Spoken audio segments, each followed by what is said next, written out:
당장 한국에 축하 서한을 보내게. 엔비디아 젠슨왕 CEO가 직접 지시했습니다. CNN은 대서특필했고 월스트리트는 경악했습니다. 70년간 일본이 독점하던 핵심 기술, 전 세계가 불가능이라 단언했던 그 기술. 그런데 한국은 단 6개월 만에 해냈습니다. 불과 6개월 전 일본은 이렇게 말했습니다. 한국은 굶겨봐야 주인이 누구인지 알게 될 거야. 일본 최대 반도체 소재 기업 임원이 실제로 한 말입니다. 70년간 전 세계를 지배해온 그들의 오만함, 대체 어떻게 무너졌을까요? 저는 캘리포니아 샌프란시스코에 위치한 반도체 전략 컨설팅 펌 넥서스 인사이트의 수석 고문 아서 벤스라고 합니다.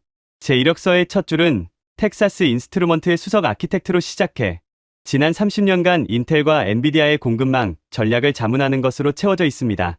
실리콘밸리에서 제 이름은 곧 냉혹한 효율성을 의미합니다. 감정이나 낭만을 배제하고 오직 숫자와 수율, 그리고 리드타임만으로 전 세계 반도체 공장의 생산을 가늠하는 것이 저의 일이었으니까요. 그런 제가 인생 처음으로 데이터가 아닌 보이지 않는 무언가에 압도당했던 그 지난 겨울의 이야기를 여러분께 들려드리고자 합니다. 시간을 작년 11월로 돌려보겠습니다. 샌프란시스코의 가을은 유난히 짧았고 겨울은 예고도 없이 찾아왔습니다. 하지만 그날 제가 느꼈던 한기는 태평양 너머에서 불어온 바람 때문이 아니었습니다. 제 책상 위에 놓인 한 장의 팩스. 그것은 일본 도쿄에서 날아온 사실상의 선전포고였습니다. 발신인은 일본 최대의 반도체 소재 기업인 제이머티리얼즈. 내용은 간결했습니다.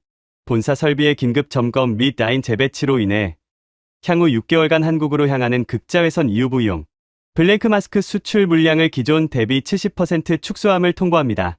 설비 점검이라는 단어는 누가 봐도 핑계였습니다. 이것은 명백한 의도된 공급 통제였습니다. 당시 전 세계는 인공지능 붐으로 인해 AI 반도체 수요가 폭발하고 있었고 그 핵심인 고대역폭 메모리, 즉 HBM을 생산하기 위해서는 한국의 삼성전자와 SK하이닉스의 공장이 24시간 돌아가야만 했습니다. 그런데 그 공장을 돌리기 위한 가장 기초적인 도화지인 블랭크 마스크를 일본이 틀어쥐어 버린 것입니다. 이것은 한국의 목줄을 죄는 동시에 급성장하는 한국 반도체 산업에 찬물을 끼얹겠다는 명백한 견제였습니다. 저는 즉시 도쿄에 있는 제이머티리얼즈의 영업 총괄이사 켄지로에게 전화를 걸었습니다. 그는 저와 20년 지기였지만 그날 수화기 너머로 들려오는 목소리는 소름 끼칠 정도로 차가웠습니다. 아서, 오랜만이군. 목소리가 다급해 보여. 켄지로, 이게 무슨 짓인가? 지금 한국 라인이 멈추면 실리콘밸리 전체가 마비돼. 애플, 구글, 엔비디아의 신제품 출시가 줄줄이 밀릴 거라고. 진정하게 친구. 우리는 그저 품질 관리를 위해 잠시 숨 고르기를 하는 것뿐이야. 그리고 솔직히 말해서 한국 친구들이 요즘 너무 기고만장하지 않나? 기술의 원천이 어디에 있는지 가끔 잊어버리는 것 같아서 말이야.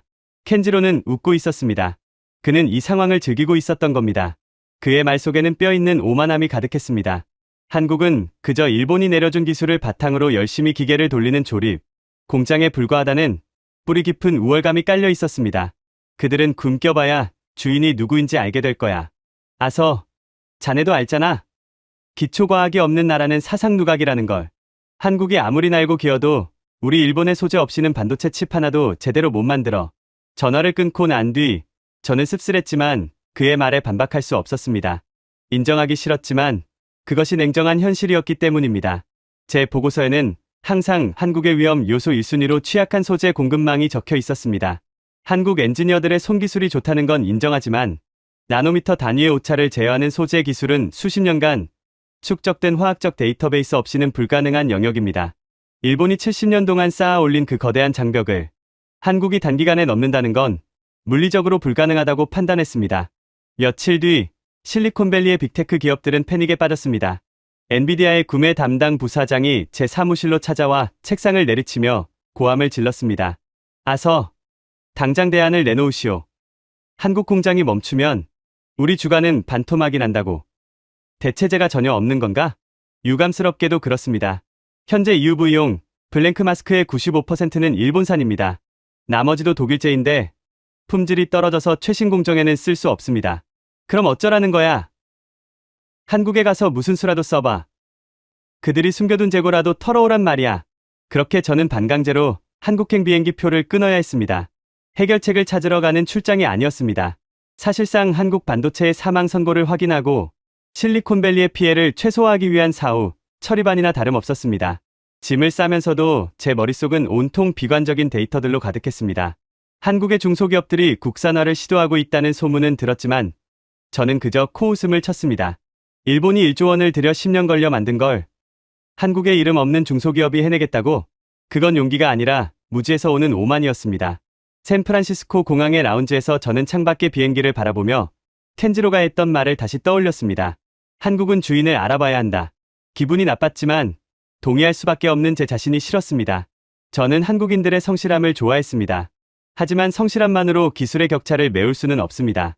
비행기 안에서 저는 최신 보고서를 다시 읽었습니다. 한국 평택에 있는 에스텍이라는 기업이 국산화 프로젝트를 진행 중이라는 짧은 메모가 있었습니다. 직원 수 300명 남짓한 중소기업. 매출액은 제2머티리얼즈의 100분의 1도 안 되는 수준. 저는 한숨을 내쉬며 펜으로 그 기업의 이름 위에 붉은 줄을 그었습니다. 가능성 없음. 시간 낭비. 그것이 제가 한국에 도착하기 전 내린 최종 결론이었습니다. 하지만 인천공항에 착륙했을 때 저는 공기의 질감이 다르다는 것을 느꼈습니다.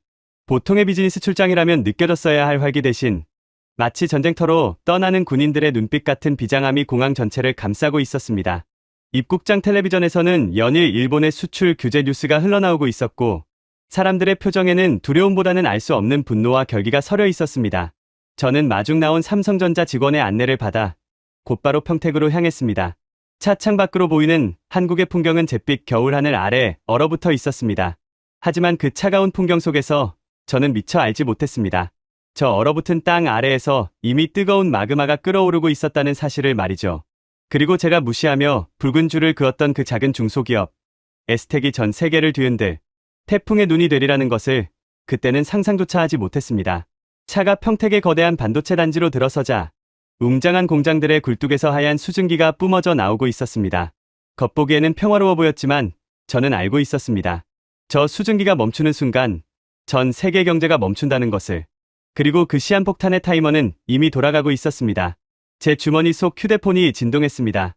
켄지로의 메시지였습니다. 아서, 한국에 도착했나? 헛고생하지 말고 돌아와. 죽은 자식 불알 만지기라고 한국 속담에 그런 말이 있다더군. 저는 휴대폰을 꺼버렸습니다. 그리고 운전기사에게 행선지를 변경하자고 말했습니다. 삼성 본사가 아니었습니다. 저는 제 눈으로 직접 확인하고 싶었습니다. 도대체 어떤 사람들이기에 이 무모한 싸움을 시작했는지. 기사님, 에스텍 연구소로 갑시다. 그렇게 저는 제 인생을 송두리째 바꿀 운명의 장소로 발을 내디뎠습니다. 그곳에서 저를 기다리고 있던 것은 제 오만한 편견을 산산조각 내버릴 한 남자와의 만남이었습니다. 평택의 겨울바람은 캘리포니아의 그것과는 차원이 달랐습니다. 살을 내는 듯한 날카로운 칼바람이 코트깃을 파고들었고 차창 밖으로 보이는 풍경은 온통 무채색이었습니다. 거대한 삼성전자 평택 캠퍼스가 마치 공상과학 영화에 나오는 우주선처럼 웅장한 위용을 뽐내며 서 있었지만 그 주변을 감싸고 있는 공기는 무겁게 가라앉아 있었습니다.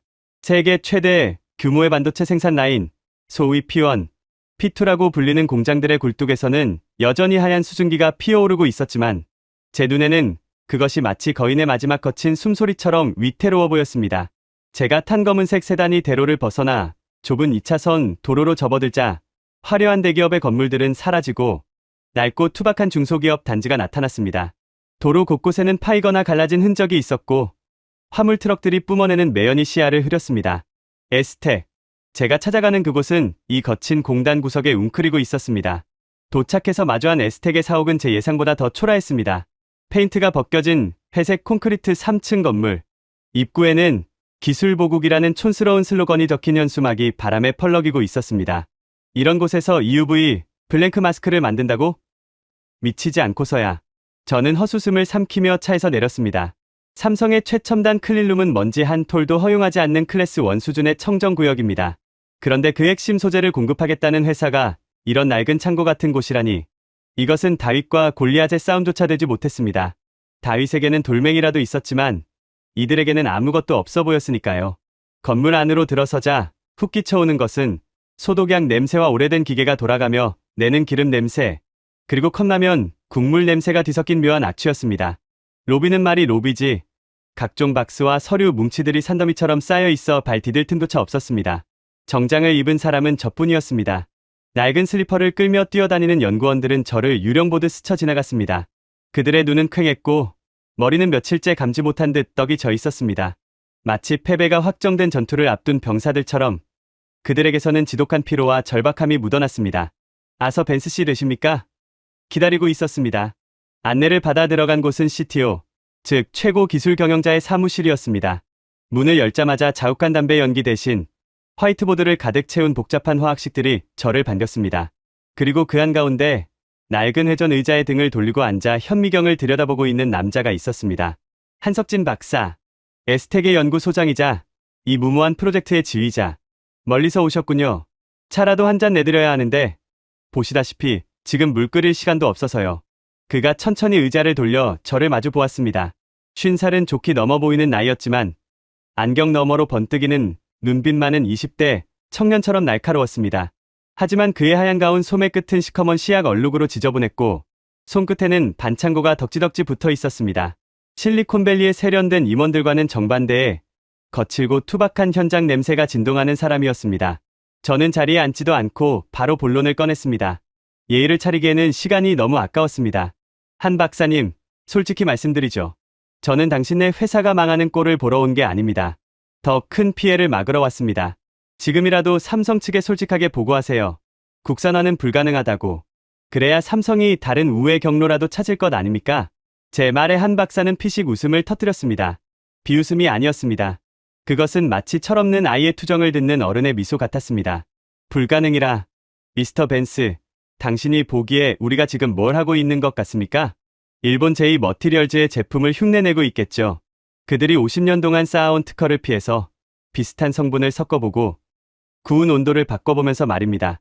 그걸 우리는 리버스 엔지니어링, 좋게 말해 모방이고 나쁘게 말해 베끼기라고 부릅니다. 저는 일부러 더 자극적인 단어를 골라 뱉었습니다. 그의 자존심을 긁어 현실을 직시하게 만들 작정이었습니다. 하지만 한 박사의 표정은 미동도 없었습니다. 그는 책상 위에 놓인 깨진 유리 조각 하나를 집어 들었습니다. 당신들 눈에는 이게 다 똑같은 유리판으로 보이겠지. 0과 1로 이루어진 데이터 쪼가리로 보일 테고. 하지만 말입니다.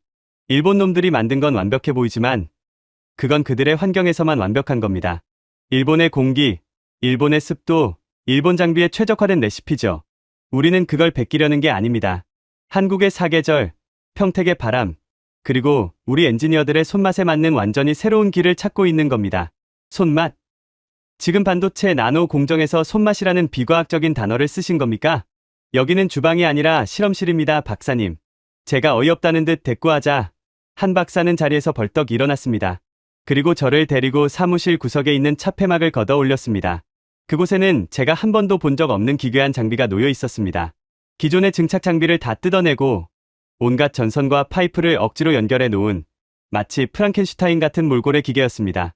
일본 놈들이 장비를 안 팔아서 우리가 직접 개조한 놈입니다. 겉보기엔 고물상에서 주워온 것 같지? 하지만 이 녀석이 뱉어내는 데이터는 일본 최신 장비보다 더 정직해. 우리는 지금 99%가 아니라 99.999%의 싸움을 하고 있습니다. 그 0.001%의 차이는 기계가 만드는 게 아니라 사람이 만드는 겁니다. 그의 목소리에는 서리빨 같은 결기가 서려 있었습니다. 저는 그 기괴한 장비를 멍하니 바라보았습니다. 이론적으로는 절대 작동해서는 안 되는 구조였습니다. 배관의 각도도 챔버의 크기도 교과서와는 달랐습니다. 그런데 모니터에 찍히는 파형은 놀랍도록 안정적으로 뛰고 있었습니다. 마치 죽어가는 환자의 심장을 억지로 뛰게 만드는 제세동기처럼 그 장비는 필사적으로 돌아가고 있었습니다. 미스터 벤스, 당신네 미국 사람들은 효율을 따지지. 일본 사람들은 매뉴얼을 따지고. 근데 우리 한국 사람들은 뭘 따지는지 아십니까? 한 박사가 제 눈을 똑바로 쳐다보며 물었습니다. 그의 충혈된 눈동자 속에서 저는 일종의 광기, 아니 광기를 넘어선 신념 같은 것을 보았습니다. 우리는 오기를 따집니다.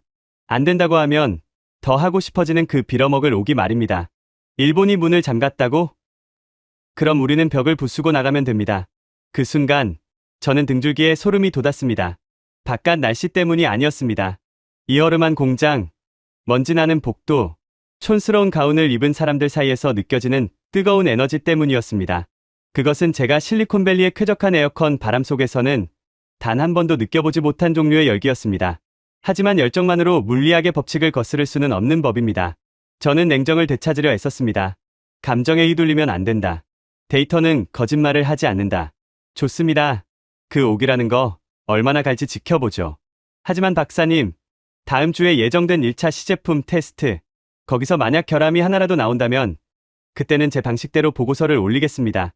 한국은 끝났다고. 마음대로 하십시오. 어차피 결과가 말해줄 테니까. 한 박사는 다시 현미경으로 고개를 돌렸습니다. 저를 투명 인간 취급하는 그 뒷모습을 보며 저는 묘한 패배감을 안고 사무실을 나왔습니다. 호텔로 돌아오는 차 안에서 저는 계속해서 그 프랑켄슈타인 장비의 잔상이 지워지지 않았습니다. 말도 안 되는 설계였습니다. 그런데 왜 그 기계가 돌아가는 소리가 제 심장 박동과 비슷하게 들렸던 걸까요? 그날 밤 평택에는 폭설이 내렸습니다. 세상 모든 것을 하얗게 덮어버리는 눈이었습니다. 하지만 저는 알지 못했습니다. 그 하얀 눈 속에서 에스텍의 연구원들은 쪽잠도 자지 못한 채 첫 번째 시제품을 구워내고 있었다는 사실을, 그리고 며칠 뒤 다가올 첫 번째 테스트가 우리 모두를 절망의 구렁텅이로 몰아넣을 비극의 서막이었다는 것을 말이죠. 그들이 준비한 야심찬 결과물이 제 눈앞에 놓였을 때 저는 차마 입을 다물 수 없었습니다. 그것은 기적이 아니라 참혹한 재앙에 가까웠기 때문입니다. 운명의 날은 거짓말처럼 맑은 하늘과 함께 찾아왔습니다. 지난밤 쏟아졌던 폭설이 햇빛을 받아 눈이 시리게 반짝였지만 에스텍 연구소 지하 1층, 일명 벙커라 불리는 클린룸의 분위기는 장례식장보다 더 무거웠습니다. 드디어 한석진 박사가 밤을 새워 구워낸 첫 번째 국산 블랭크 마스크 시제품이 세상의 빛을 보는 순간이었습니다. 삼성전자에서 파견 나온 품질 검증팀, 그리고 저 아서 벤스가 참관인 자격으로 그 자리에 섰습니다. 방진복을 입고 에어샤워를 통과할 때 제 심장은 묘하게 엇박자로 뛰었습니다. 기대감? 아니면 우려? 솔직히 말하자면 저는 실패를 확신하고 있었습니다. 하지만 한편으로는 그 프랑켄슈타인 장비가 만들어낸 결과물이 무엇일지 궁금하기도 했습니다. 한 박사는 여전히 며칠째 깎지 않은 수염과 핏발선, 눈으로 모니터 앞에 서 있었습니다. 그의 손에는 얇은 쿼츠 유리판이 담긴 캐리어가 들려 있었습니다. 육안으로 보기에는 완벽해 보였습니다. 표면은 거울처럼 매끄러웠고 티끌 하나 없이 투명했습니다. 육안 검사는 통과입니다. 표면 스크래치, 크랙, 이물질 없음. 삼성전자 검증팀장의 건조한 목소리가 들렸습니다. 연구원들 사이에서 안도의 한숨이 작게 새어나왔습니다. 하지만 저는 팔짱을 낀 채 차갑게 말했습니다. 육안 검사가 무슨 의미가 있습니까? 우리가 필요한 건 나노미터 단위의 평탄도입니다. 서울에서 부산까지 도로를 깔았을 때 그 높이 차이가 1cm도 나지 않아야 한다는 소리입니다. 현미경으로 보기 전까지는 아무것도 아닙니다. 제 말의 분위기는 다시 찬물을 끼얹은 듯 얼어붙었습니다. 한 박사는 아무 말 없이 시제품을 원자현미경 스테이지 위에 올려놓았습니다. 이제 기계가 진실을 말해줄 차례였습니다. 윙하는 소리와 함께 탐침이 유리 표면을 훑기 시작했습니다. 모니터에는 실시간으로 3차원 지형도가 그려졌습니다. 처음 몇 초간은 그래프가 평행선을 그렸습니다. 어라? 정말 잡은 건가? 제 머릿속에 의문부호가 떠오르는 찰나 경고음이 울리기 시작했습니다. B. 평평하던 그래프가 갑자기 요동치기 시작했습니다. 화면에 붉은 점들이 하나둘 찍히더니 이내 화면 전체를 뒤덮어 버렸습니다. 그것은 마치 달 표면의 크레이터처럼 보였습니다. 육안으로는 보이지 않던 미세한 굴곡들이 원자 단위의 세계에서는 거대한 산맥과 계곡으로 드러난 것입니다. 디펙트 검출, 표면 거칠기 평균 0.5나노미터, 기준치 0.1나노미터 초과, 평탄도 불량, 파티클 50개 검출. 기계의 음성 안내는 잔인할 정도로 정확했습니다. 0.5나노미터. 일반적인 기준에서는 기적에 가까운 수치였습니다. 머리카락 굵기의 10만 분의 1 수준이었으니까요. 하지만 반도체, 특히 EUV 공정에서는 0.1나노미터의 턱이 100m 절벽과 같습니다. 그 미세한 굴곡 때문에 빛이 난반사되면 수천억 원짜리 웨이퍼는 그대로 쓰레기가 됩니다. 실패입니다. 삼성검증팀장이 짧게 선언했습니다. 그 순간 연구실 안에 있던 젊은 연구원 한 명이 바닥에 주저앉으며 흐느끼기 시작했습니다. 몇 주 내내 집에 못 가고 쪽잠을 자며 매달렸던 결과가 고작 이것이라니. 한 박사의 어깨가 눈에 띄게 쳐졌습니다. 그는 모니터에 뜬 붉은 점들을 멍하니 바라보고 있었습니다. 마치 그 점들이 자신의 심장에 박힌 총알이라도 되는 것처럼. 저는 예상했던 결과였음에도 불구하고 가슴 한 구석이 뻐근해지는 것을 느꼈습니다. 보십시오, 박사님. 이게 바로 기초과학의 차이입니다.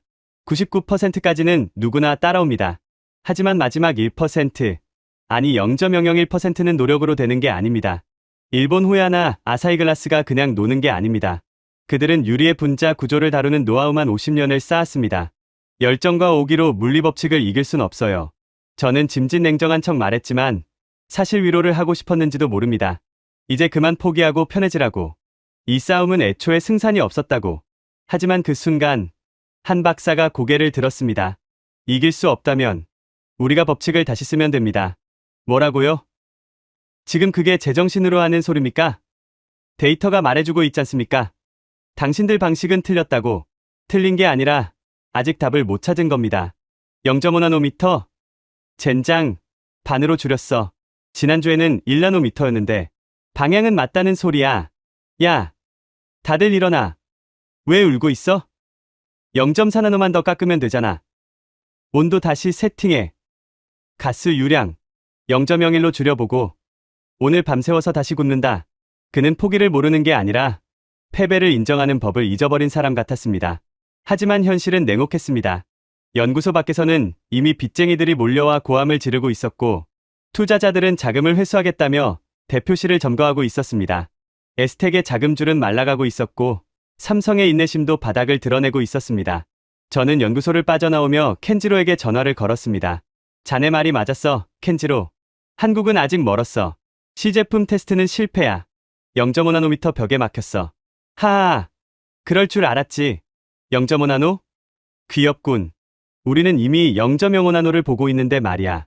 아서, 이제 그만 돌아와. 거기서 더 볼 꼴이 뭐 있나? 한국의 눈물? 아니면 파산? 결론 국산화 실패. 즉시 대체 공급망 확보를 위해 대만이나 유럽 업체와 접촉해야 함. 벤스 선생님, 제발 한 번만 더 기회를 주세요. 저희 소장님, 아니 저희 모두 정말 목숨 걸고 하고 있습니다. 이거 한 번만 봐주세요. 그가 내민 종이는 한 박사의 연구 노트 복사본이었습니다. 수천 번의 실험 기록, 깨알같이 적힌 메모, 실패 원인 분석. 그것은 단순한 데이터가 아니었습니다. 한 인간이 뼈를 깎아 만든 처절한 투쟁의 기록이었습니다. 노트 한 구석에는 이런 글귀가 적혀 있었습니다. 내 딸 서연이가 살아갈 세상에는 일본의 허락 따위 필요 없게 만들겠다. 너희 소장님, 지금 어디 있어? 공장에 계십니다. 장비 옆에서 쪽잠 주무신 지 일주일 넘으셨어요. 다들 말리는데도 자기가 자리를 비우면 장비가 삐질 거라면서. 박사님, 안 갔소? 비행기 시간 다 됐다며. 보고서는 아직 안 보냈습니다. 대신 조건이 있습니다. 조건? 제가 아는 모든 인맥을 동원해서 시간을 벌어주겠습니다. 삼성 측에도 실리콘밸리에도 딱 일주일입니다. 그 안에 0.1나노미터를 잡으세요. 못 잡으면 그때는 제가 직접 당신들 공장 문 닫게 만들 겁니다. 일주일? 충분하네. 우리는 하루를 48시간처럼 쓰니까. 이게 무슨 개소리야. 우리 방식은 그놈들이랑 아예 원리부터 다르다고. 놈들은 수평 증착이고 우리는 회전 분사 방식이잖아. 박사님, 진정하세요. 이건 법리적 사실을 따지자는 게 아닙니다.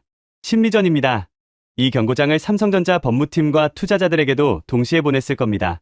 에스텍 기술은 작물이다. 나중에 문제 생기면 너희도 공범이다라고 겁을 주는 거죠. 벤스 고문님, 서버 로그가 이상합니다. 어젯밤부터 특정 IP에서 우리 메인 서버의 레시피 폴더로 접속을 시도한 흔적이 발견됐습니다. 우회 IP라 추적은 어렵지만 패턴이 너무 집요합니다. 아서, 경고장은 잘 받았나? 내 친구로서 마지막 충고를 하지. 지금이라도 손 떼고 나와. 곧 압수수색이 들어갈 수도 있어. 자네 커리어에 산업 스파이 조력자라는 빨간 줄이 그어지는 걸 원치는 않겠지? 켄지로의 목소리는 여유로웠지만 저는 그 이면에 숨겨진 다급함을 읽어냈습니다. 켄지로, 그거 알아? 자네가 실수했어. 뭐? 자네가 만약 에스텍을 정말 하찮게 봤다면 그냥 무시했을 거야. 놔두면 알아서 망할 테니까. 그런데 비싼 변호사를 쓰고 해커까지 고용해서 공격한다? 그건 자네가 쫄았다는 증거야. 이 작은 회사가 진짜로 성공할까봐 두려운 거지. 후회하게 될 거야, 아서.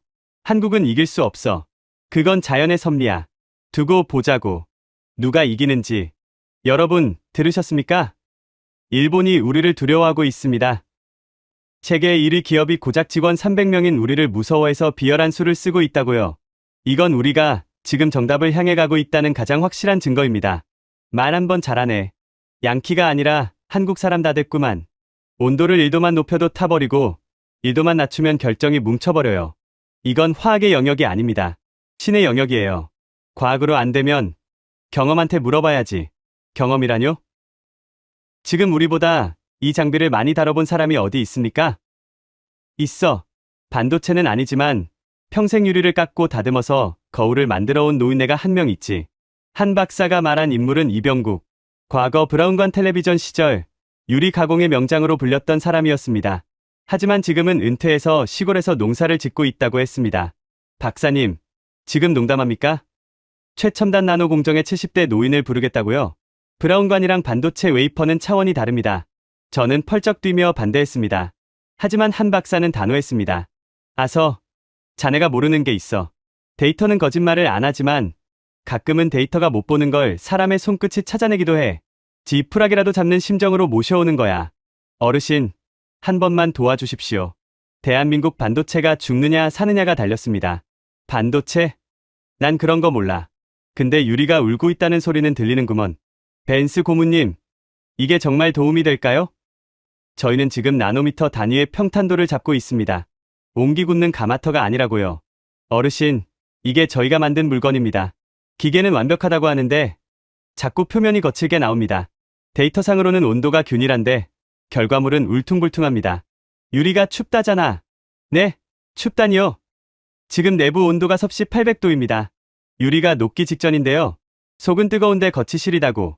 자네들, 겨울에 아랫목은 뜨끈한데 위풍이 세면 어때? 몸살 나지? 이 유리도 지금 몸살을 앓고 있어. 그러니까 표면이 소름 돋은 것처럼 일어나는 거야. 가운데 불은 좀 줄이고 저기 가장자리 쪽 바람구멍 있지? 거기를 좀 막아봐. 그리고 식힐 때 급하게 식히지 말고 뜸을 좀 들여. 아기 재우듯이 천천히 해봐. 어르신 말씀대로 해. 소장님, 그러다 결정 다 깨집니다. 지금까지 해서 안 됐잖아. 깨져도 내가 책임질 테니까 시키는 대로 세팅값 바꿔. 표면 거칠기 0.08나노미터. 말도 안 돼. 어르신, 도대체 어떻게 아신 겁니까? 데이터를 보신 것도 아니잖아요. 데이터는 숫자로 된 그림자일 뿐이야. 유리는 살아있는 흙이야. 불을 만나면 춤을 추고 바람을 만나면 웅크리지. 자네 기계는 똑똑한지 몰라도 배려가 없어. 억지로 누르려고만 하니까 유리가 반발하는 거야. 달래줘야지. 어르신, 감사합니다. 정말 감사합니다. 울지 마. 이제 시작인데 벌써 힘 빼면 어떡해. 근데 이 기계 말이야. 숨소리가 거칠어. 억지로 힘을 너무 썼어. 내가 보기엔 며칠 못 가. 메인 챔버 압력이 떨어집니다. 진공이 깨졌어요. 안 돼. 이렇게 끝낼 순 없어. 진공 펌프 사망. 챔버 내부 오염 시작됐습니다. 30분 내로 진공. 복구 못하면 안에 있는 시제품 다 녹아버립니다. 이거 일본 에드워드사 펌프잖아. 당장 재고 확인해. 없습니다. 지난번 수출 규제 품목에 포함돼서 예비 부품 하나도 안 남았습니다. 일본 지사에 연락해. 웃돈을 10배 주더라도 당장 퀵으로 보내달라고 해. 이미 연락해봤는데 본사 지침이라며 수리 거부했습니다. 한국 에스텍에는 나사 하나도 팔지 말라는 공문이 내려왔답니다. 빌어먹을. 한 박사가 스패너를 바닥에 내동댕이 쳤습니다. 쇳소리가 텅 빈 공장에 공허하게 울렸습니다. 삼성전자에 약속한 최종 샘플 납품 시한은 1월 18일 오전 9시. 지금 시각은 1월 15일 새벽 3시. 정확히 78시간 남았습니다. 하지만 핵심 부품이 없으면 장비는 고철 덩어리일 뿐입니다. 여기서 포기하면 에스텍은 위약금 소송으로 공중분해될 것이고 한국 반도체의 국산화 꿈은 영원히 수정될 것이 뻔했습니다. 모두가 고개를 떨구고 있을 때 구석에 서 있던 이병국 명장이 조용히 입을 열었습니다. 없으면 만들면 되지. 뭘 그리 호들갑이야. 어르신, 이건 정밀 기계 부품입니다. 쇠 깎아서 만드는 농기구가 아니라고요. 공차가 마이크로미터 단위입니다. 설계도도 없이 이걸 어떻게 만듭니까? 연구원이 울먹이며 대꾸했습니다.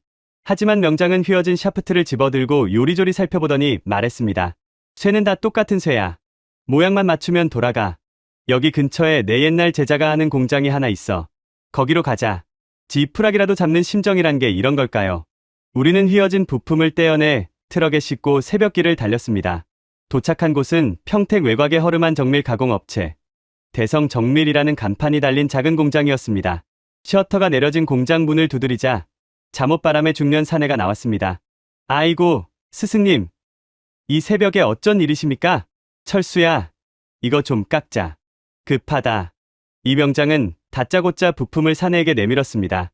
사내, 김 사장은 부품을 보더니 난색을 보였습니다. 스승님, 이건 특수합금 같은데요. 그리고 도면도 없이 이걸 어떻게? 그때 한 박사가 나섰습니다. 제가 그립니다. 지금 당장. 한 박사는 공장 바닥에 종이 박스를 찢어 펼쳐놓고 주머니에서 볼펜을 꺼내 미친 듯이 도면을 그리기 시작했습니다. 그의 머릿속에는 장비의 모든 부품도가 3D CAD처럼 저장되어 있었습니다. 치수 하나, 각도 하나까지 거침없이 그려나가는 그의 손놀림은 경이로웠습니다. 저는 옆에서 휴대폰 조명을 비추며 그 광경을 지켜봤습니다.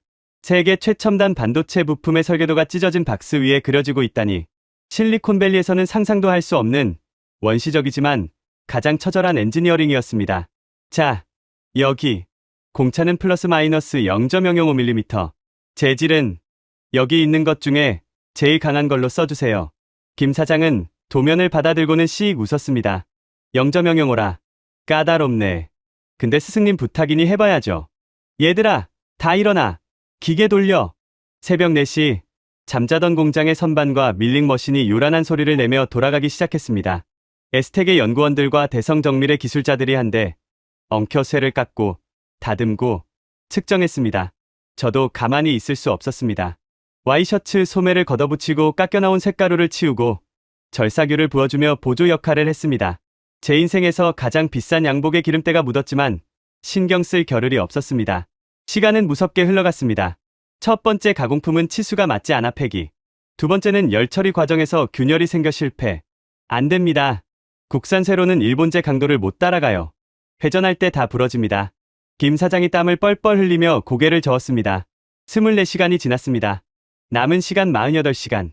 그때 소식을 듣고 달려온 인근 시화공단의 다른 사장님들이 트럭을 몰고 나타났습니다. 야, 우리 집에 독일제 특수강 남은 거 있어. 그거 써봐. 열 처리는 우리 집이 전문이야.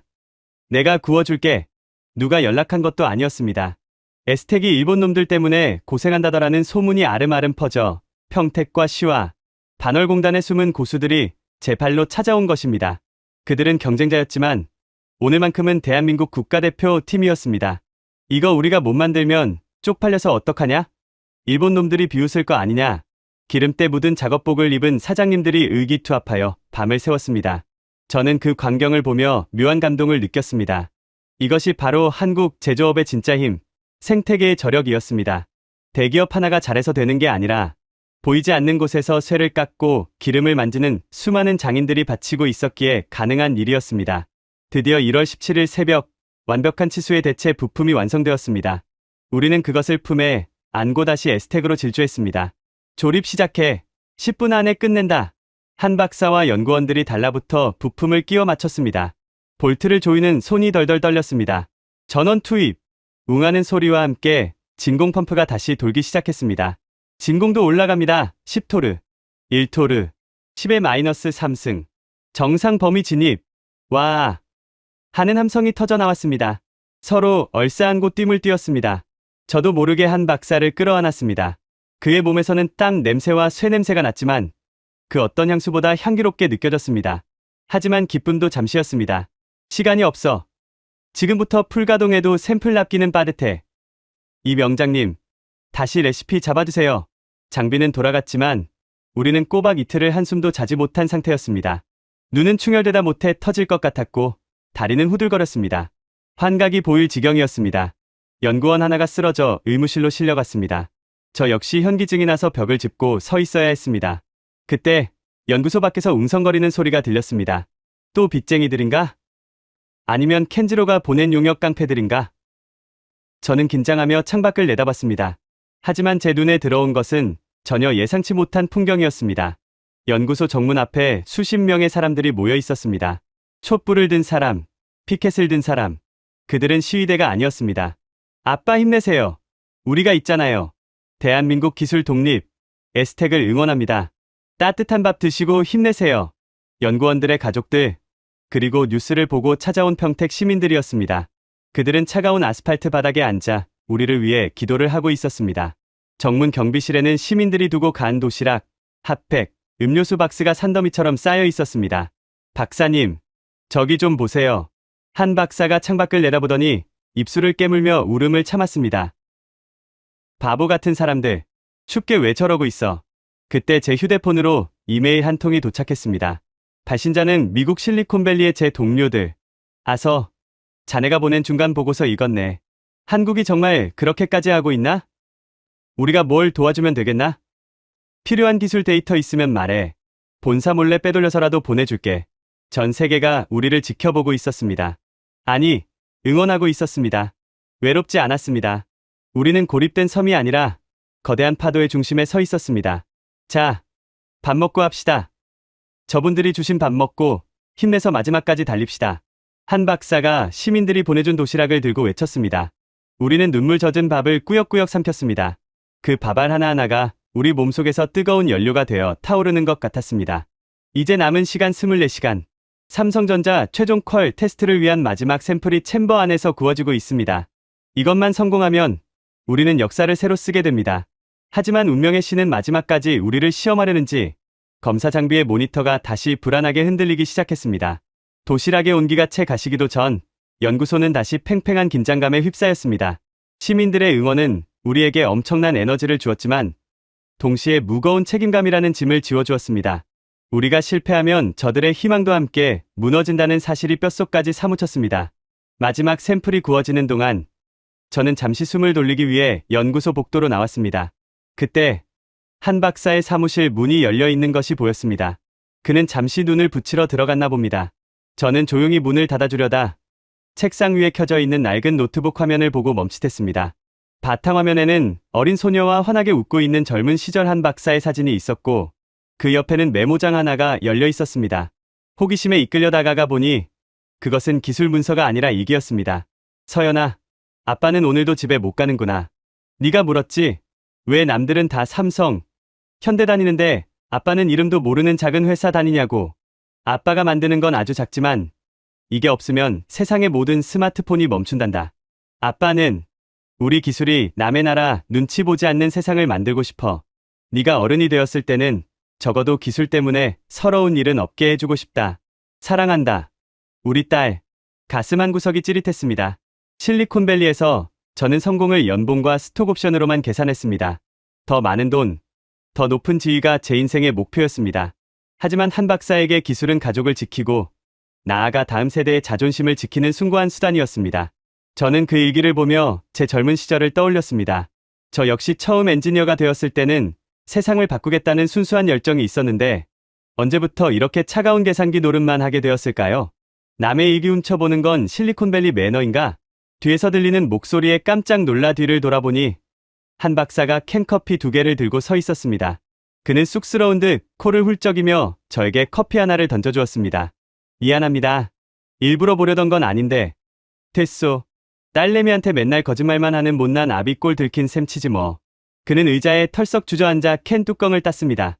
아서, 솔직히 무섭네. 저 밖에서 응원해주는 사람들, 우리 직원들. 내가 만약 실패하면 저 눈빛들을 어떻게 감당해야 할지. 그의 손이 미세하게 떨리고 있었습니다. 강철 같던 리더의 인간적인 민낯을 마주한 순간이었습니다. 저는 난생 처음으로 클라이언트가 아닌 친구로서 그에게 다가갔습니다. 한 박사님, 당신은 혼자가 아닙니다. 저도 있고, 이 명장님도 있고, 저 밖에 시민들도 있습니다. 그리고 무엇보다 저는 제 가슴을 가리켰습니다. 제 안에 잠들어 있던 엔지니어의 심장을 당신이 다시 뛰게 만들었습니다. 실패하더라도 우리는 이미 많은 것을 이겼습니다. 한 박사는 잠시 저를 멍하니 바라보다가 피식 웃으며 건배를 제의했습니다. 땡큐, 미스터 벤스.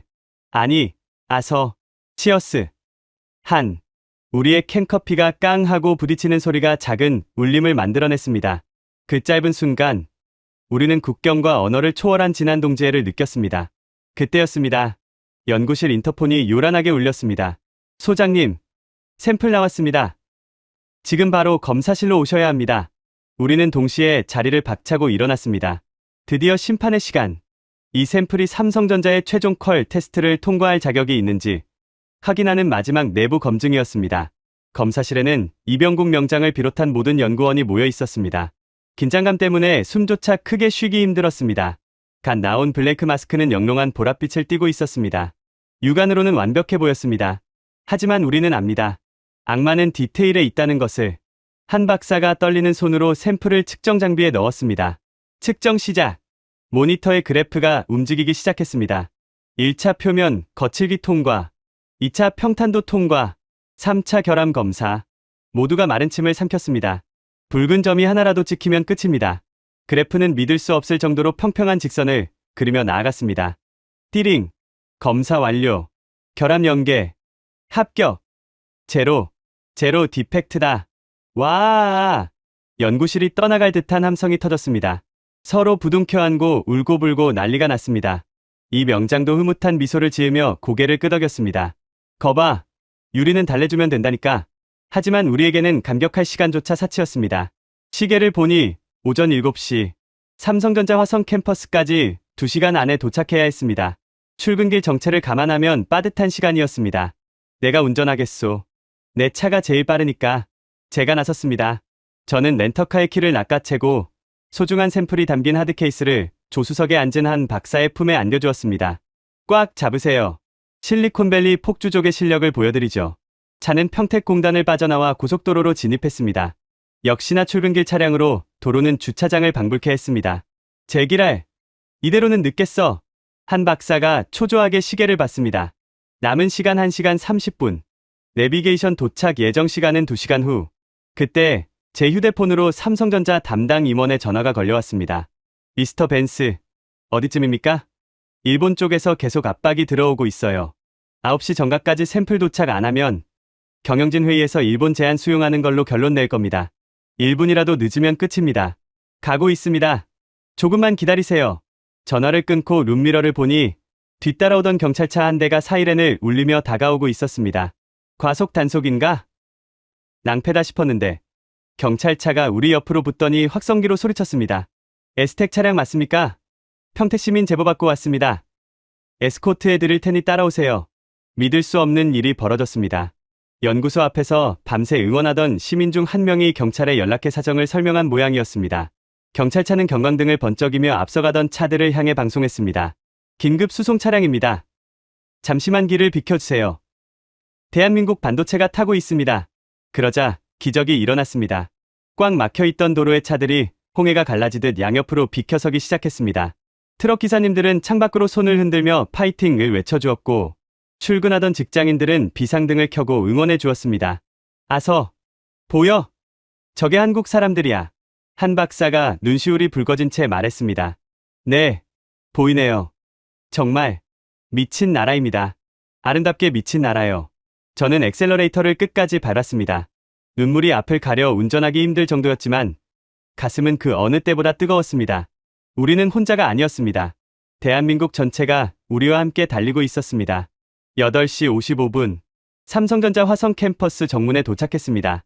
보안 요원들이 미리 연락을 받았는지 바리케이드를 치우고 문을 활짝 열어주었습니다. 본관 로비에 들어서자 삼성전자 임원들과 켄지로 이사가 함께 서 있는 모습이 보였습니다.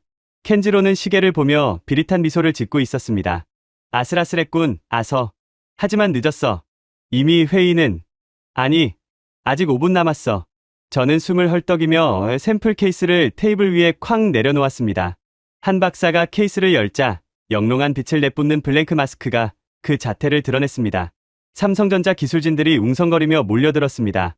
자, 이게 우리의 대답이다, 켄지로. 어디 한번 평가해 보시지. 이제 공은 삼성전자로 넘어갔습니다. 세계에서 가장 까다롭기로 소문난 삼성의 품질 테스트. 여기서 일본 제품보다 0.001%라도 뒤처지면 모든 노력은 물거품이 됩니다. 하지만 저는 두렵지 않았습니다. 이 샘플에는 수많은 사람들의 땀과 눈물, 그리고 진심이 녹아 있으니까요. 과연 삼성의 분석기는 어떤 숫자를 보여줄까요? 켄지로의 얼굴에서 웃음기를 지워버릴 수 있을까요?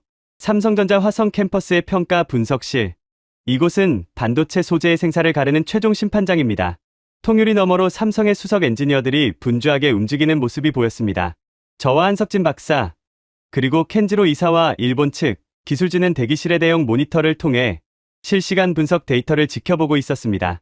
분위기는 살얼음판 같았습니다.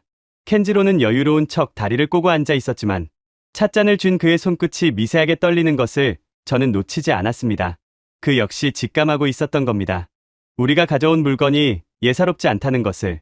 아서, 자네가 가져온 그 샘플, 겉보기엔 그럴싸해 보이지만 내부는 다를 거야. 알잖아?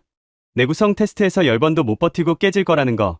켄지로가 비아냥거렸습니다. 하지만 저는 대답 대신 모니터를 가리켰습니다. 말보다 숫자로 얘기하지, 켄지로. 화면의 첫 번째 테스트 항목인 투과율, 그래프가 뜨기 시작했습니다. 극자회선을 얼마나 손실 없이 반사하고 투과시키느냐가 관건입니다. 일본산 최고급 제품의 기준 투과율은 90%. 그래프의 붉은 선이 서서히 올라갔습니다. 88%, 89%, 90%, 90% 도달했습니다. 삼성 엔지니어의 멘트가 흘러나왔습니다. 일본 기술진들이 웅성거렸습니다. 하지만 그래프는 멈추지 않았습니다. 91%, 91.4%, 그리고 마침내 92.1%에서 멈췄습니다. 뭐야? 92.1%라고? 센서 오류 아니야? 켄지로가 자리에서 벌떡 일어났습니다. 2%포인트 차이는 반도체 생산성에서 20% 이상의 효율 차이를 만들어내는 엄청난 격차입니다. 한 박사가 나지막이 말했습니다. 이 명장님 비법 덕분이야. 유리의 숨결을 살리니까 빛이 더 잘 통하는 거지. 하지만 이건 시작에 불과했습니다. 진짜 승부처는 결합 밀도 테스트였습니다.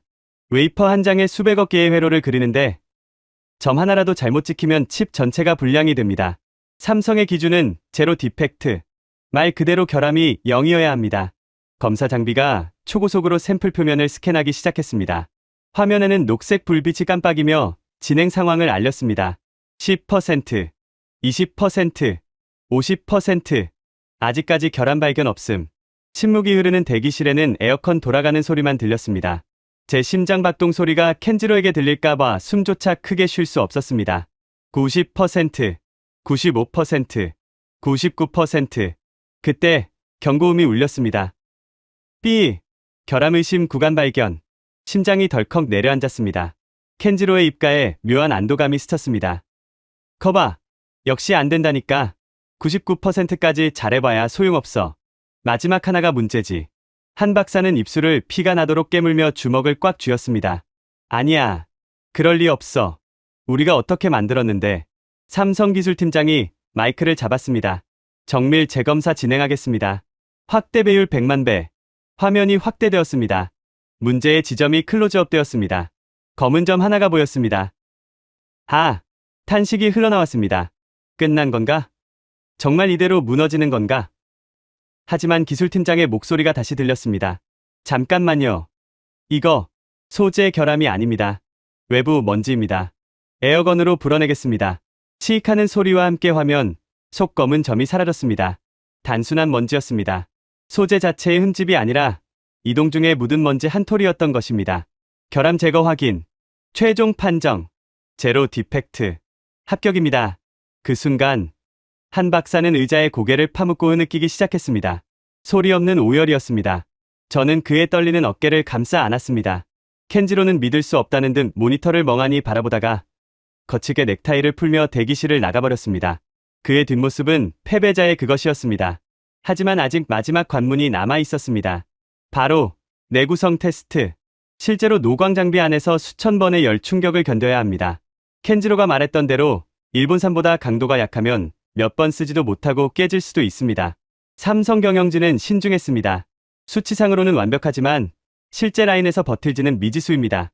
바로 양산 라인에 투입해서 24시간 연속 가동 테스트를 진행하겠습니다. 여기서 문제 생기면 전량 폐기입니다. 또다시 24시간의 피 말리는 기다림이 시작되었습니다. 하지만 이번에는 분위기가 달랐습니다. 에스텍 연구원들뿐만 아니라 삼성의 엔지니어들도 우리를 응원하고 있었습니다. 박사님, 걱정 마세요. 수치가 워낙 좋아서 무조건 버틸 겁니다. 저희가 밤새 모니터링하겠습니다. 식사라도 하고 오세요. 대기업과 중소기업의 경계가 무너지는 순간이었습니다. 우리는 모두 대한민국 엔지니어라는 이름 아래 하나가 되었습니다. 그날 밤, 저는 한 박사와 함께 회사 근처 순대국밥집에 갔습니다. 며칠 만에 먹는 따뜻한 밥인지 기억도 나지 않았습니다. 아서, 자네 순대 먹을 줄 아나? 한국 생활 한 달이면 순대 정도는 기본이죠. 깍두기 국물도 부어 먹습니다. 제 말에 한 박사가 껄껄 웃었습니다. 그의 얼굴에서 처음으로 근심이 사라진 편안한 웃음이었습니다. 고맙네. 자네가 아니었으면 중간에 포기했을지도 몰라. 아닙니다. 박사님이 포기하지 않아서 저도 버틴 겁니다. 그리고 이 명장님이나 저 밖의 시민들, 그분들이 진짜 영웅이죠.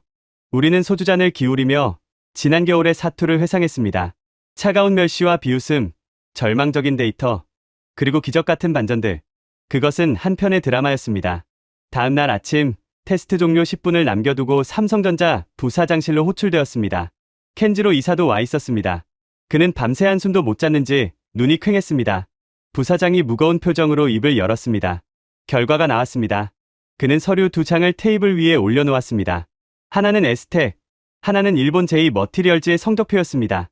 결론부터 말씀드리죠. 에스텍 제품의 내구성이 일본산 대비 1.5배 우수한 것으로 확인되었습니다. 뭐라고요? 1.5배? 말도 안 돼. 우리가 50년을 연구했는데 어떻게 고작 몇 달 만에? 켄지로가 소리쳤습니다. 부사장은 차분하게 설명했습니다. EUV 공정은 열이 많이 발생합니다. 일본 제품은 열을 견디려고 강하게만 만들어서 오히려 미세한 균열이 생기는데 에스텍 제품은 유연합니다. 열을 받으면 미세하게 늘어났다가 식으면 다시 원상복구되는 보골력이 뛰어납니다. 마치 살아있는 생물처럼요. 이 명장의 비법.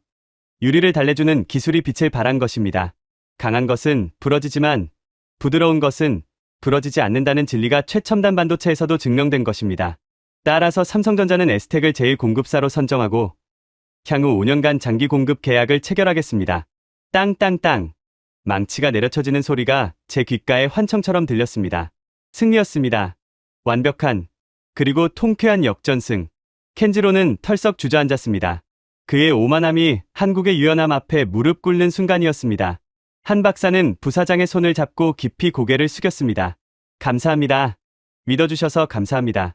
아닙니다, 박사님. 우리를 구해준 건 박사님입니다. 이제 우리가 일본 눈치 안 보고 마음껏 반도체 찍어낼 수 있게 해주셔서 감사합니다. 연구소로 돌아오는 길, 평택의 하늘은 그 어느 때보다 파랗고 맑았습니다. 연구원들이 우리를 기다리고 있었습니다. 차에서 내리자마자 샴페인이 터지고 꽃가루가 날렸습니다. 이 명장도, 김 사장님도, 도시락을 싸주던 아주머니들도 모두 나와서 춤을 추고 있었습니다. 저는 그들 사이에서 환하게 웃고 있는 한 박사를 보았습니다. 그의 눈에는 더 이상 도끼가 없었습니다. 대신 세상을 다 가진 듯한 넉넉함이 자리 잡고 있었습니다. 저는 조용히 뒤로 물러나 휴대폰을 꺼냈습니다. 샌프란시스코 본사에 보낼 최종 보고서를 작성했습니다. 보고서 제목 보이지 않는 방패. 결론 한국은 더 이상 추격자가 아니다. 그들은 새로운 표준이다. 일본의 독점 시대는 오늘부로 종료되었다. 전송 버튼을 누르는 제 손끝에서 짜릿한 전율이 느껴졌습니다. 35년 엔지니어, 인생에서 가장 자랑스러운 보고서였습니다. 하지만 승리의 기쁨도 잠시, 우리는 또 다른 변화를 맞이하고 있었습니다. 세상은 승자에게 환호하지만 패자는 말이 없는 법입니다. 그런데 며칠 뒤 예상치 못한 손님이 연구소로 찾아왔습니다. 바로 켄지로였습니다. 그는 예전의 거만한 태도는 온데간데 없이 초라한 양복 차림으로 고개를 숙이고 서 있었습니다. 한 박사, 아니, 한 사장님, 잠시 이야기 좀 할 수 있을까요? 그의 등장은 우리에게 또 다른 의미의 충격을 주었습니다. 과연 그는 무엇을 위해 자존심을 버리고 적진 한복판으로 걸어 들어온 것일까요? 켄지로의 방문은 에스텍 연구소를 발칵 뒤집어 놓았습니다. 불과 일주일 전까지만 해도 우리를 말려 죽이겠다며 법적 소송을 걸고 해킹까지 사주했던 적장이 패전, 장수 같은 몰골로 제 발로 걸어 들어온 것입니다. 직원들은 수군거리며 적개심 가득한 눈빛을 보냈지만 한석진 박사는 뜻밖에도 그를 정중하게 사장실로 안내했습니다. 이번 성공으로 한 박사는 에스텍의 대표이사로 취임했고 연구소장의 역할도 겸하게 되었습니다. 저 역시 배석했습니다. 사무실 소파에 앉은 켄지로는 찻잔을 든 손을 가만히 두지 못했습니다. 그의 얼굴은 헬쑥했고 그토록 당당하던 눈빛은 흔들리고 있었습니다. 용건이 뭡니까? 설마 또 경고장이라도 가져오신 건 아니겠죠? 제가 먼저 날카롭게 쏘아붙였습니다. 그러자 켄지로는 품 안에서 봉투 하나를 꺼내 테이블 위에 올려놓았습니다. 경고장이 아니었습니다. 그것은 기술협력 제안서라는 제목이 붙은 서류였습니다.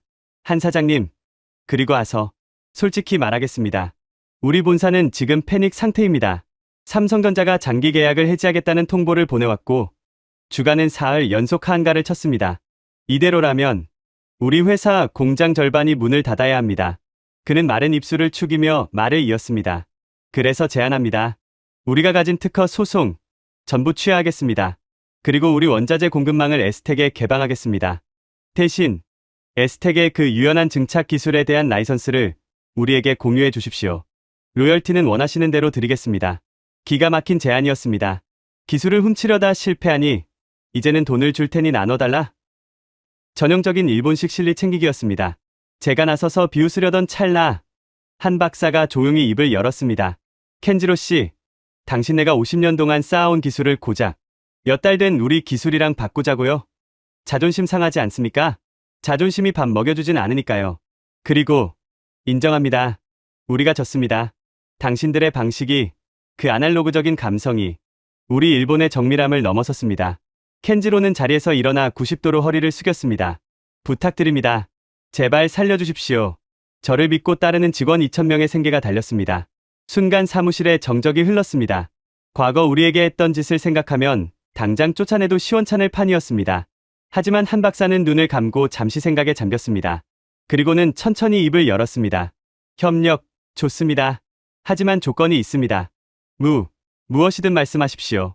첫째, 특허 소송 취하는 당연한 거고, 그동안 당신들이 우리를 방해해서 입힌 손해에 대해 공개 사과하십시오. 전 세계 언론 앞에서요. 알겠습니다. 둘째, 라이선스 공유는 없습니다. 대신 우리가 생산한 완제품을 당신네 브랜드가 아닌 에스텍 이름으로 일본 반도체 기업들에 납품할 수 있게 유통망을 열어주십시오. 즉, 당신들은 우리의 일본 내 대리점이 되는 겁니다. 켄지로의 눈이 커졌습니다. 이것은 단순한 협력이 아니었습니다. 주종 관계의 완전한 역전이었습니다. 세계 1위였던 제2 머티리얼즈가 한국 중소기업의 하청 유통사가 되는 굴욕적인 조건이었습니다. 그건 너무 가혹합니다. 싫으면 나가십시오. 어차피 우리는 삼성이라는 확실한 고객이 있습니다. 당신의 도움 없어도 시간만 좀 걸릴 뿐, 일본 시장 뚫는 건 일도 아닙니다. 한 박사의 태도는 단호했습니다. 켄지로는 입술을 깨물며 고민하다가 결국 고개를 끄덕였습니다. 알겠습니다. 조건 수용하겠습니다. 그 순간 저는 온몸에 전율이 흘렀습니다. 이것이야말로 진정한 승리였습니다. 상대를 파멸시키는 것이 아니라 무릎 꿇려 우리의 질서 안으로 편입시키는 것. 한 박사는 기술뿐만 아니라 사업가로서의 배포도 남달랐던 것입니다. 켄지로가 돌아가고 난 뒤 연구소는 다시 한번 축제 분위기가 되었습니다. 와, 우리가 일본 놈들을 하청으로 부린다니. 이게 꿈이야 생시야? 직원들은 믿기지 않는다는 표정으로 서로를 꼬집어 봤습니다. 그리고 2월 초, 더욱 놀라운 손님들이 평택을 찾았습니다. 검은색 벤츠 리무진 행렬이 에스텍 앞마당을 가득 채웠습니다. 차에서 내린 사람들은 다름 아닌 엔비디아의 구매 총괄 부사장, 그리고 대만 TSMC의 수석 임원들이었습니다. 미스터 한, 만나서 영광입니다. 소문 듣고 왔습니다. 그 매직 글라스를 만든 분이 당신이라면서요? 엔비디아 부사장은 한 박사를 보자마자 덥석 포옹을 했습니다. 우리 신형 AI 칩 생산이 늦어져서 주주들이 난리였는데 당신 덕분에 살았습니다. 삼성 물량 말고 우리한테도 좀 줄 수 있습니까? 가격은 부르는 대로 주겠소. TSMC 임원도 질세라 명함을 내밀었습니다. 저희도 줄 서겠습니다. 일본 놈들한테 당한 게 많아서 공급처 다변화가 절실했거든요. 에스텍과 전략적 파트너십을 맺고 싶습니다. 전 세계 반도체 업계의 거물들이 평택의 작은 중소기업 앞에서 줄을 서는 진풍경이 벌어졌습니다. 불과 한 달 전만 해도 파산 직전이었던 회사가 이제는 글로벌 슈퍼을로 등극한 것입니다. 한 박사는 밀려드는 주문에 행복한 비명을 지르며 저를 쳐다봤습니다. 아서, 통역 좀 도와줘. 영어가 딸려서 주문을 다 못 받겠네. 걱정 마세요. 제가 이럴 줄 알고 계약서 초안 다 만들어놨습니다. 달러 긁어 모을 준비나 하세요. 우리는 그날 밤늦게까지 계약서를 검토했습니다. 숫자가 너무 커서 현실감이 없을 정도였습니다. 한 박사는 계약서에 서명할 때마다 손을 떨었습니다. 이 돈이면 공장 증설하고 직원들 보너스 주고 연구소도 새로 짓고 그리고 이 명장님 댁 비닐하우스도 최고급 유리 온실로 바꿔드려야지. 그는 성공의 순간에도 은인을 잊지 않았습니다. 저는 그런 그가 진심으로 존경스러웠습니다. 며칠 뒤 켄지로는 약속대로 도쿄에서 기자회견을 열었습니다. 수많은 카메라 플래시 앞에서 그는 깊이 머리를 숙이며 사과 성명을 발표했습니다. 저희 제2 머티리얼즈는 한국 에스텍의 독자 기술을 인정하며 그동안의 불미스러운 일에 대해 사과드립니다. 앞으로 에스텍의 파트너로서 일본 내 공급을 책임지겠습니다. 그 장면이 텔레비전에 나오는 순간 연구소 직원들은 환호성을 질렀고 밖에서 지켜보던 시민들은 태극기를 흔들며 만세를 불렀습니다. 그것은 단순한 기업의 승리가 아니었습니다. 2019년 일본의 수출 규제로 시작된 소부장 전쟁에서 대한민국이 거둔 완벽한 승전보였습니다. 이제 에스텍은 더 이상 하청 업체가 아닙니다. 세계 반도체 공급망의 핵심 축이자 누구도 함부로 건드릴 수 없는 보이지 않는 방패가 되었습니다. 저는 이 역사적인 현장의 목격자이자 조력자로서 제 인생에서 가장 큰 자부심을 느꼈습니다. 실리콘밸리의 어떤 성공 신화도 이보다 짜릿하지는 않았습니다. 어느덧 겨울이 가고 봄 기운이 느껴지는 2월 초, 저는 이제 다시 미국으로 돌아갈 준비를 해야 했습니다. 제 임무는 끝났고 한국은 스스로 일어섰으니까요. 짐을 싸면서 문득 창밖을 보니 한 박사와 이 명장이 연구소 뜰에서 매화나무를 심고 있는 모습이 보였습니다. 겨울을 이겨내야 꽃이 피는 법이지. 이 명장의 목소리가 들리는 듯했습니다. 그렇습니다. 한국 반도체는 혹독한 겨울을 견뎌내고 마침내 찬란한 꽃을 피웠습니다. 그리고 그 향기는 태평양을 건너 전 세계로 퍼져나가고 있습니다. 이제 마지막 작별 인사를 할 시간입니다. 하지만 이것은 끝이 아닙니다. 저와 한국의 인연, 그리고 에스텍의 신화는 이제 막 첫 장을 넘겼을 뿐이니까요. 지금까지 푸른 눈의 엔지니어 아서 벤스가 목격한 대한민국 반도체의 기적 어떠셨나요? 일본의 수출 규제라는 칼바람 앞에서 우리는 무너지지 않았습니다. 대기업과 중소기업이, 연구원과 평범한 시민들이 하나가 되어 만들어낸 승리. 기술은 숫자가 아니라 사람의 마음에서 완성됩니다. 에스텍의 불 꺼지지 않는 연구소에서 도시락을 싸들고 달려간 평택 시민들의 마음속에서 대한민국은 이미 세계 1등이었습니다. 우리는 할 수 있다. 이 한마디에 공감하시면 댓글로 할 수 있다. 네 글자만 남겨주세요. 가슴이 뜨거워지셨다면 구독과 좋아요 부탁드립니다. 그리고 이 영상을 공유해주세요. 일본의 규제를 1년 만에 뒤집은 이 이야기, 세계는 아직 모릅니다. 여러분의 공유 하나가 대한민국의 기술 독립을 전 세계에 알리는 가장 확실한 방법입니다. 우리 아이들에게도 이 자랑스러운 역사를 물려주십시오.